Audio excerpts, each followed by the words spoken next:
San Diegans accomplish great things every day. We care about our neighbors and our community. We are proud of our diversity. We are resilient. We hold our leaders accountable. We live in one of the most dynamic cities in America, the San Diego Union-Tribune, telling San Diego's story for more than 150 years.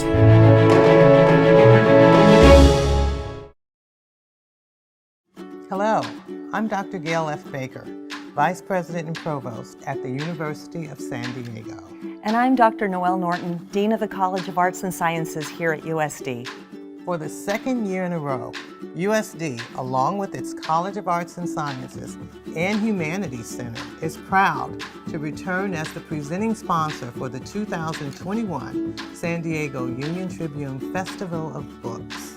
As a university deeply committed to the liberal arts, USD promotes a form of lifelong learning that ignites curiosity, builds critical connections across different ideas and topics by seeing them from unique perspectives. Our partnership with the Festival of Books enables all of us avid readers to come together as a community alongside renowned authors from all over the world and to dive deeply into imaginative stories and important themes. Yes, books do have the ability to open minds and hearts. On behalf of the University of San Diego, we thank you for joining us for today's program to explore the world of books with us. Enjoy the presentation.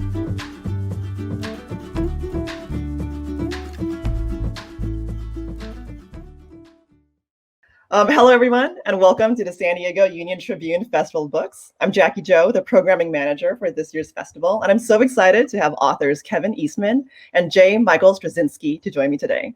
Kevin is the writer, author, and co-creator of one of the most important works from my childhood, the Teenage Mutant Ninja Turtles.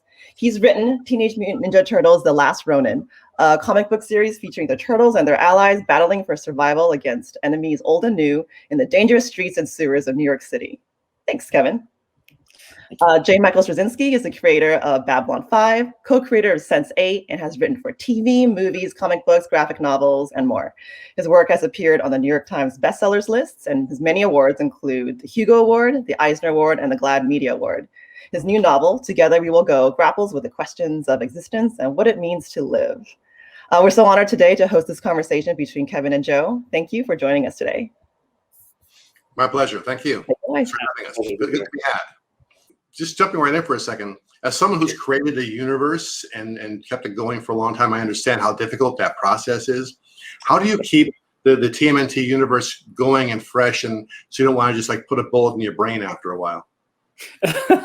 Well, it's funny because my first question to you was going to be asked like, I work as long as I'm awake. I love to create. I love to work, and apparently you never sleep. When I look at the amazing amount of your work you've produced and the things you've done in your career, all of which, a fan of quite a lot of it. It's tricky because I feel like you approach your career like how I wanted to approach many things that I wanted to do, which was, following in the footsteps or trying to follow in the footsteps of Jack Kirby, which I thought was, he did so many different things and a wide variety of characters and creation. So I was like, even when we did the first issue of the Turtles, Peter Laird and myself, I thought that, well, if the first issue works, maybe we'll do another one. But even if it doesn't work, that's just one idea, and I'm going to continue going on and trying other things and creating other things, and hopefully, do something respectable. But we got lucky early on with the Turtles. The Turtles really kind of caught a wave at a time when independent comics and self-publishing was really emerging, and we, again, standing on the shoulders of giants, we sort of went in behind that and we caught the wave. And honestly, every year we felt that this is the last year we're going to be lucky enough to do this, and it went to another year and another year, and here we are 37 years later and still doing Turtles. And it never gets old because I'm surrounded by a lot of people that are a lot more creative than I am, that keep me inspired and energized, and it's just a fantastic humbling blessing. And I flip that back on you again. It's like when I look at the amount of stuff that you've done, from the animation work, the comic work, and so many fantastic things right up to this new novel. I mean, it's like that must be what keeps you energized. I mean, it's just like the diversity has got to be so, exciting. Yeah, I think that you either have 10 years of experience or you have 1 year of experience 10 times by doing the same thing over and over again. If you aren't pushing yourself as an artist and taking chances and engaging in, the creative version of prop rotation, or in my case, crap rotation, going through different forms in media, then there's no point to doing it. You have to be constantly pushing yourself as an artist, or you're not really an artist. But as what you said, it helps to have good people around you who can help keep that vision fresh. And you start with Laird. Now you're working with, and now Waltz is involved and has been for some time. Now, how does that relationship work? Well, it's in the early days of working with Peter, it's like, and I've done that. I've been very lucky that some of the people that I've collaborated with are just. So I need that energy, because sometimes it can be.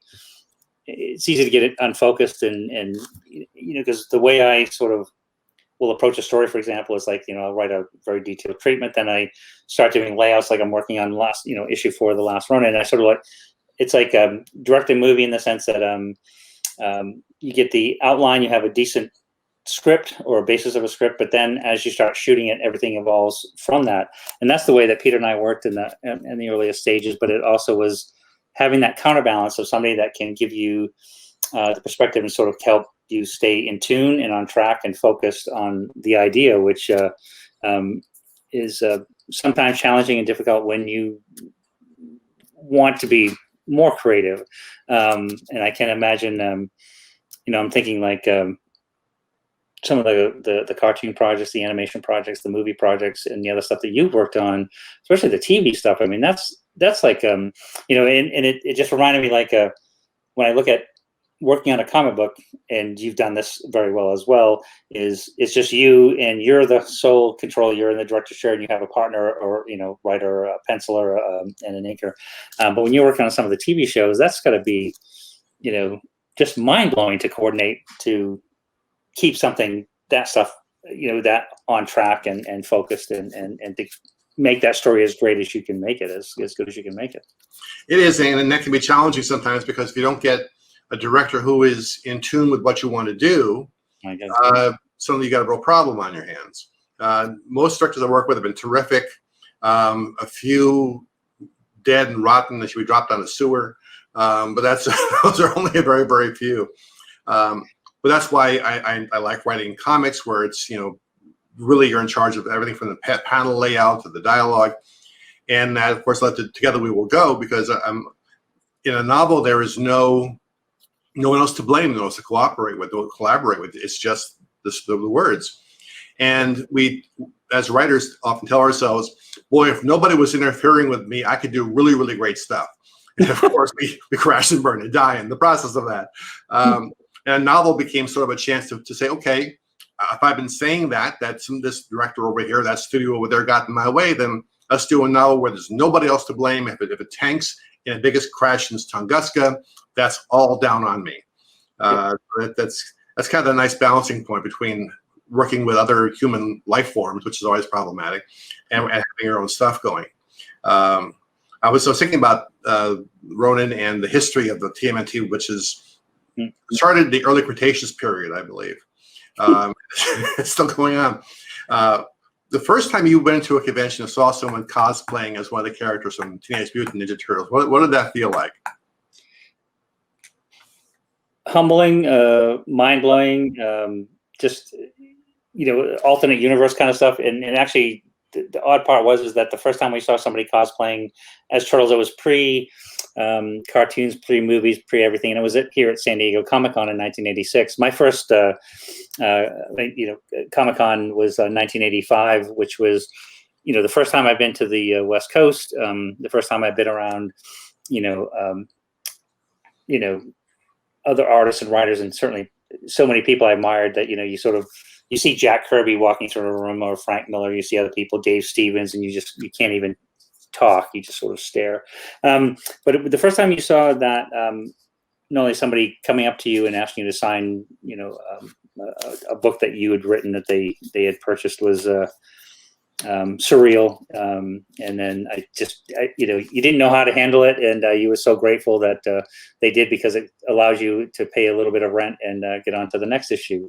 Yeah, man, it's a treat. And and I guess what has been more fascinating when we fast forward to here we are now 37 years later, and we still do conventions, and looking forward to get back into doing conventions next year all over the world. And the fact that the Turtles still have some resonance, and they still bring a crowd to the table, and that is a fantastic thing, because it gives me the chance to thank people for giving me the greatest job in the universe, which is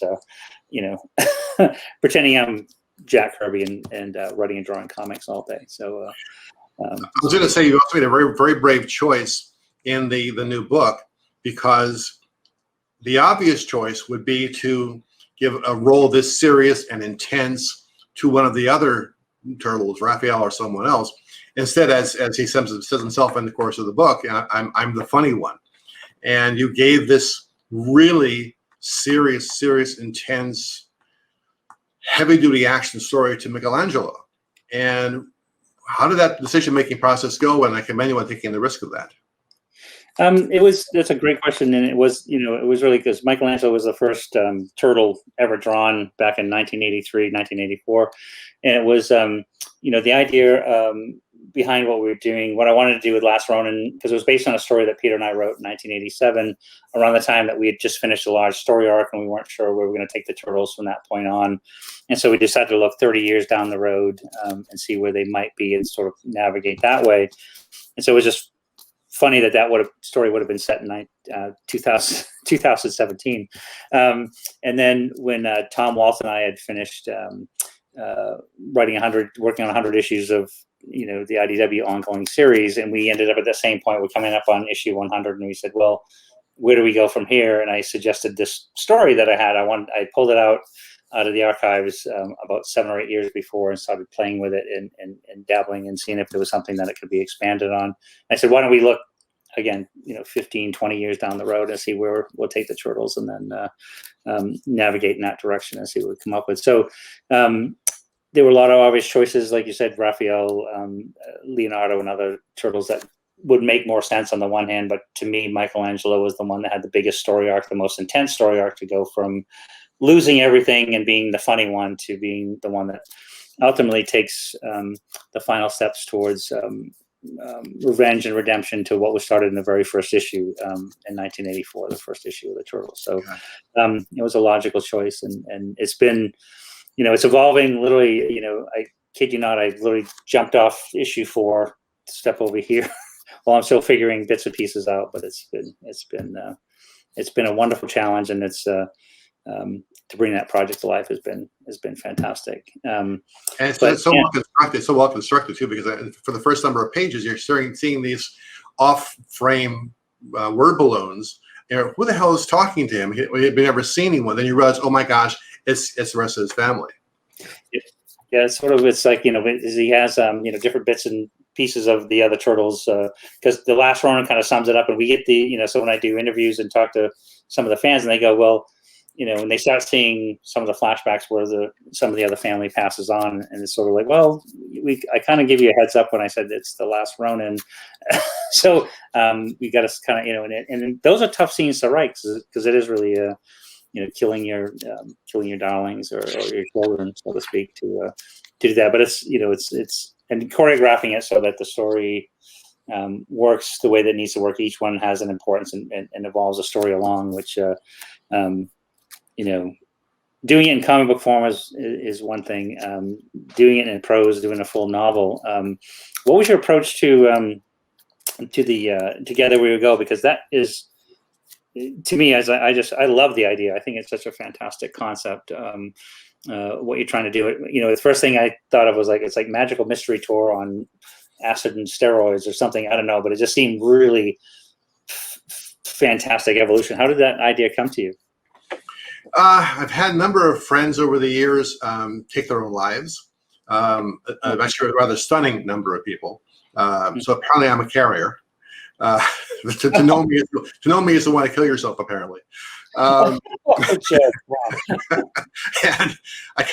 I've wanted for some time now to make sense of that in some way, and I thought, I'm as a writer, I should write it out of my system, deal with it in that fashion. So I thought, start with a guy in Florida, a failed writer, which is redundant, and who wants to, kill himself, which is also redundant, or says that anyway, and says, I'm going to buy an old tour bus, hire a driver. I'm going to drive from Florida to San Francisco. We're going to put ads out for other people who want to check out early, and invite them to come on one last road trip. And sort of, for me, in a way, the journey is representative of the journey that we're all on, because whether you're going to check out a week from now or 10 years from now, our time here is finite. And the question becomes, then what do you do with the time that you have while you're here? What kind of choices do you make? How do you seek out joy and love and compassion? We often think that we're immortal, and we're really not. And there's a thing you hear a lot, YOLO, you only live once. And live every day as if it was your last day. And many people tend to misinterpret what that actually means. It isn't necessarily about partying and carrying on and yay, let's just get ourselves, stewed overnight and we're living it to the limit. No, living without regrets, living every day as if it's your last, means living a life of integrity, not necessarily following somebody else's rules. But if today was the last day of your life, could you look back and say, I followed my own rules, I lived with integrity, I didn't go out of my way to hurt anybody else, and I'm comfortable with my choices. And those are the kind of elements that I wanted to explore in it. So number one, it's about suicide, which is risky enough. Two is told in epistolary format rather than usual narrative. So it's texts and emails and journals and voicemails, because every person has to journal the story from their own point of view. I love that. And I think so there's so many ways this book could go wrong. But you really can't get into the mindset behind that decision unless you really can get into the minds of the people behind it. And the way to do that is give them each their own point of view in the story. So no, I love it. And it's so good. I've read and I've lost a friend to suicide, and you hear this thing when they say people always be very surprised when a person takes their own life, because they said, I just saw them yesterday and they were so happy, and there was this and this. And reading into it further, somebody had mentioned that once you've made up that decision to do that, then you've made the decision. So going from here to there, it's sort of, you're comfortable and you're sort of exploring this, and you're happy about the decision. There's an ending point. But what I love about the concept that that you're building here and what you're doing with the story is that it's all the questions along the way. It's this interaction with all these other people giving different perspectives, and they have different reasons. And I like that each person has their own set of circumstances, how they're coming onto the tour, how they're coming onto the bus ride, and where they're going and what they bring to the table. Because it is, it's like if you have good friends and you can have those kinds of conversations, that's so critical. And I guess, it probably goes back to, some of the writing that any of us have done on any comic series. Like if we're having, a lot of the stuff that I write about the Turtles, it's 4 brothers and it's a family, and they're an adoptive family, and there's misfits and all those things that they all have different perspectives, and they bring elements to complete the whole story. Again, you've done that in so many comics and series like Babylon 5, like how many different, operatic and soap opera sort of elements had to come together to make those sensibilities exist, and everybody coexist and tell the complete story. So it sounds like just a wonderfully compelling novel, and just interesting. And I like the approach, certainly the difference of the different elements you're bringing together to tell the story that you want to tell, the complete story in a modern time as a concept. Thank you. And you're absolutely right. Those who I've known who have taken their own lives, the period between the decision and when they check out, they are often their happiest, because the stress and the tension and the indecisiveness that was causing most of their angst is over. They are the arrow loosed from the bow. There are no more questions anymore, and it's the goddamnedest thing. And often, family members say, "What did I do? What did I not do? Why didn't I see the signs?" It's not about you. It's about the person who made that decision.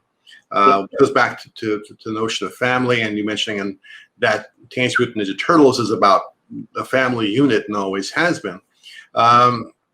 Why the decision to base it around the family, and two, what does family mean to you? It's, it was sort of, growing up, I grew up in a very small town in Maine, and every family is dysfunctional. If you say it's not dysfunctional, then I think you're lying. And so, but it was, it seemed like some of the friends, whether it be schoolyard friends or workplace friends or other creators or artists that you kind of hung around with, they become your adoptive family, and they sometimes get more from you, and you get to share more with them than you do with your own family. And so I like that kind of concept, and that everybody can have different opinions. They can have can be open with each other if you can have that kind of a relationship with them, again, outside what you can with your own family. And but when you take that element back to our favorite comic books, and a lot of that stuff, it sounds so silly, but it was important that the family that I found in reading comic books when I was very young, again, growing up in a very small town, when you'd see, the X-Men or the Avengers, or you would see, different, Peter Parker, and you see different things that these characters were going through, and the ones that had different opinions that had to come together to solve something bigger than themselves. It really, I like that element. It was a comfortable place, and it was a comfortable group of stereotypes that you could base, characters on your own friends or people you hung out with, and that kind of stuff. But it was, a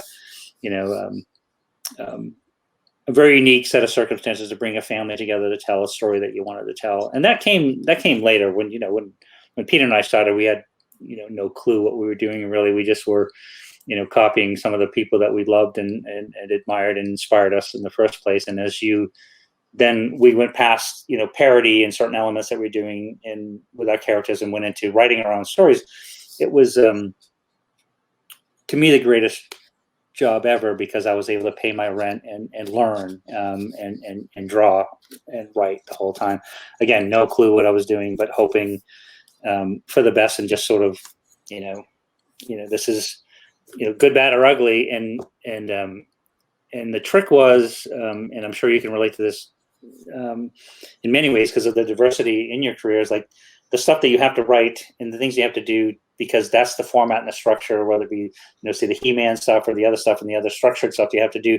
But when you can write stuff for yourself, then it is one of those things that you go, I'm writing this for myself. And if everybody in the whole world hates it, then I still wrote it for myself, and I still like it in some form or another.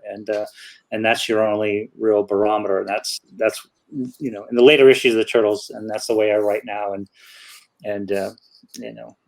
it's, I don't know, it's so great to have that kind of opportunity. So, yeah. Well, I totally agree. I think we all start out as writers trying to figure out what the audience wants and what someone wants to read. And at a certain point, you say, no, this is what I want to write. This is what I want to say. People often ask, are writers born or are they made? I think you can teach someone how to write better and improve their skills, but no course can teach you how to have something to say. I agree. And that's the way that you have to be, either born with that or something inside of you has to want to come out. Go ahead. No, it's so true, because it's one of those, when I didn't have, conventions to go to or portfolios to, there was no opportunities to have any interaction with the things that I wanted to pursue. It was just all here. And that's just what I want to do. I was driven to do it. Again, good, bad, or ugly. It's like, I still remember that look on my parents' face when I said, I'm going to be Jack Kirby when I grow up. I'm going to be a comic book artist when I grow up, a writer. I want to be a storyteller like this. And they had that mortified look where, we're going to have one of those kids that'll never move out of the basement. But it didn't matter. That's what I wanted to, that's what I wanted to do. And I feel like, when I talk to people and they say, well, how do I get to the other side of the table? They're standing in front of me. How do I get to the other side of the table? And I said, well, to me, it's like, if you're into music, you're into sports, you're into writing or drawing or anything, you just have to do it. You have to make time every single day to do it, practice it. You have a life, and you have chores, and you have school, and you have a social life, and just everything else. but you have to make that time to make it work, to pursue that dream. You know, you've been in the business, you know, I'm coming up on 40 years of being in the business. I think you're even ahead of me on that. And it's like, and that's because you're driven and you wanted to do this, and it was, I'll do what it takes, you know, whether you're writing stuff in your college newspaper, to doing, you know, some of those early, you know, animation shows you worked on, to, you know, moving your way up through some of the landmines and the craziness of Hollywood, and bless your buttons, because that's insanity, to now this novel, which I think is, well, you've written other novels, of course, but it's like, this is cool. It's. Thank you. I share your reaction about you tell your parents who want to be a writer that their first impulse is to take you off for a nice afternoon of electroshock therapy. But I think that if someone truly burns to be a writer or an artist of any kind, nothing you say will stop them. If a person doesn't have something to say, doesn't have a point of view, nothing you say will really help them. So it's such a hard process to validate yourself when your parents don't even believe in you. One question. I was just saying, was it? Did you? Because it's funny, because it seems like it was almost. Was it inspiring to you? Because my parents were like, you know, oh, you know, you're going to go to trade school, or you're going to move out of. You know, it's like, and to me that was almost kind of inspiring. But I guess, you know, we're probably crazier than the rest. I don't know. I was going to ask you, by the way. So, in reading over the books, the first question that I came up with on my own was, how would you pitch this or explain this to someone who hadn't written or hadn't read the TMNT books before? Was it, there's so many time periods you're dealing with, the backing and the forthing. Is it difficult for a new reader to come onto? Is there a way they can sort of prepare themselves by reading something that went before? You know, no. Yes. No, and it's you know, it's like, because I want to make sure I don't want to run out of time before I ask you what your favorite comic series and the things you worked on, because you know, that's my but you know, many things. But it's, to me, it's like,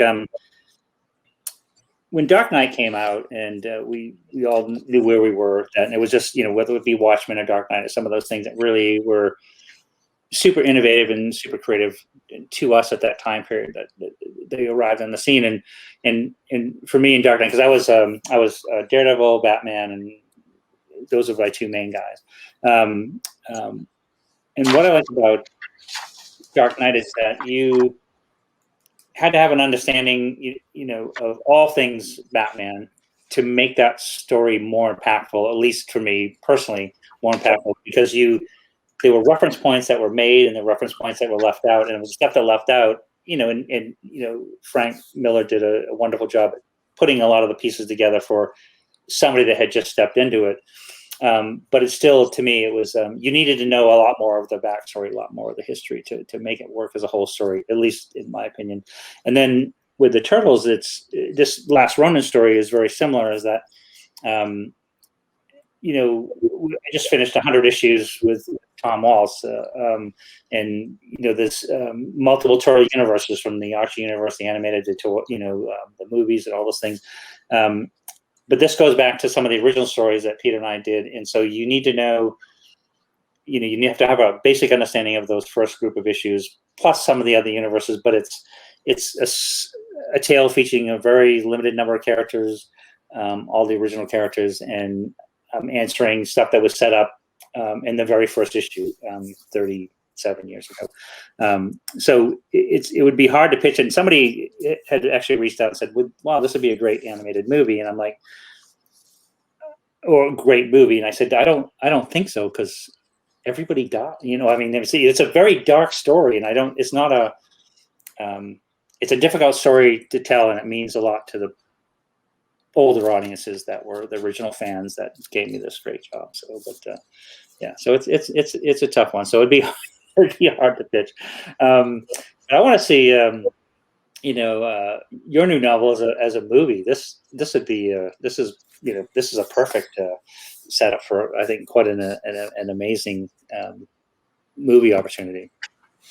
We will see. I think they might be kind of scared of the topic and the subject matter, which is cool. I didn't necessarily write it to think about will be a movie or a miniseries. I just wanted to say, let's do the best book that we possibly can. You're right. And I share your reaction, by the way, to Dark Knight. I can so visually remember and vividly remember the first time I walked into a comic book store. And we go every Wednesday like everybody else, and walked in the door. He had a small box on the counter with the first issue of Dark Knight sitting facing the person at the cash register. And I had never seen anything like it before. Yeah. What the hell is that? Mommy, buy me that. You know, it was one of those moments. Oh my God, the world just turned, and reading it took it even further. And that's a great opportunity when you're a writer or an artist to do something that changes the world. And so there was a world before TMNT and the world after, and you have given so many people something really cool to enjoy and watch and to identify with, and to relate to the feelings of family and support. And the sense in the current book of Michelangelo wanting to get revenge against those who hurt those and kill those he cares about. I can definitely dive into that, man. If someone hurts me, I'll hurt them back. You hurt someone I care about, I will freaking kill you. And the intensity of that love playing in both ways. Say, I am loyal and loving, and I'm here for you. If you're not here, I'm taking out whoever took you out. Yep.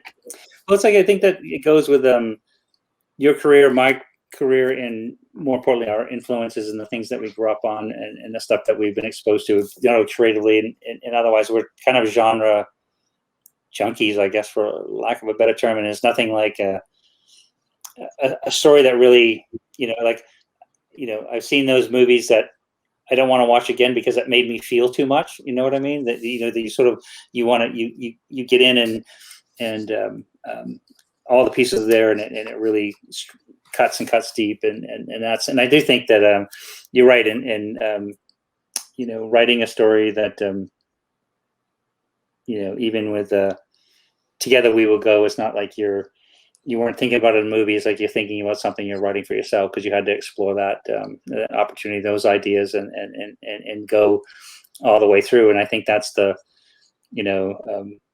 as a writer, and certainly you as a writer, that's the most exciting part. I think that once you open that door and you start driving, into that abyss and sort of seeing what happens, you get the idea. As I'm assuming you sort of have a basic sketch outline of where you're going to start and where you're going to end, more or less. But then it's the path that you're going to get there that's the most interesting part, because it's those happy accidents and those things that come up along the way that make it exciting personally, because there's nobody else in the room, just you, and that's it. And then you send it in. If they like it, they like it. If they don't, they don't. But it worked for us at that time. Yeah, you have to be able to surprise yourself as an artist to have any chance of surprising anybody else. Yep. And you have to discover things along the way. And this has been a great discovery on your part. And I should mention parenthetically, Harlan Ellison was one of my closest friends, and I'm executor of his estate. And he was such a fan of your work. He would just talk about it endlessly. I'm not interrupting. I love that guy. He's just that, it's just funny. It's like I had very few times to hang out with him. And it was just like, I could barely speak, but that was the best part, that he did all the talking for you. But I just adored his work, and I adored that he was very, because everybody said, oh, he can be such a curmudgeon or a butthead or whatever, but he was so incredibly kind. And I don't know, I really was a huge fan of his work, and a huge fan of him personally. I thought he was a great guy. So it meant a lot to know him a little bit. So often I find him wearing a TMNT t-shirt. I came out of the house. But I'm so pleased with the new books, and they're so great, and they're going to do so well for you. And it's been a really, I'm not sure why we've taken until now to actually have a conversation. I mean, other than the restraining orders, I mean, that's obviously part of the problem. But other than that, I'm just so pleased for you and happy for you, and very best of luck on this. When does the 4th issue come out? The 4th issue is it's a couple weeks late right now, so we're still working on it. It'll be 5 issues total, so it's 200 pages. So it was sort of from the word go. That's why I was curious about your process. I knew this was going to be a 200-page story, and I had my beginning, my general, middle, and the end. And then as the story evolved, it's the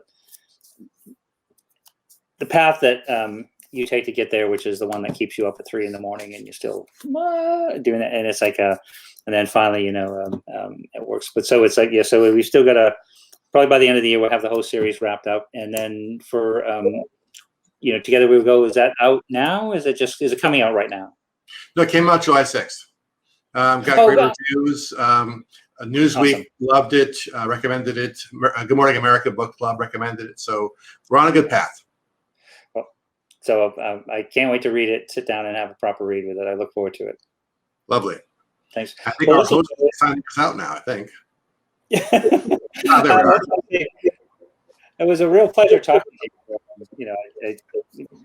I've known you. I mean, I've been aware of you, and I've been a huge fan of your work for a long time. And it was great to actually look deeper into the other things that you've done, which so many things that I wasn't aware of. What a wonderfully storied and accomplished career, and it's a real pleasure to have this chat with you. So thank you very much, and best of luck with the book. It sounds fantastic. I can't wait to read it. Thank you. Appreciate it. Thanks. Jackie, all down to you now. Yeah, sorry to interrupt the conversation, but thanks both again. It's been a wonderful conversation, just listening on to both of you. It's just been great to have you both here. Thank you very much.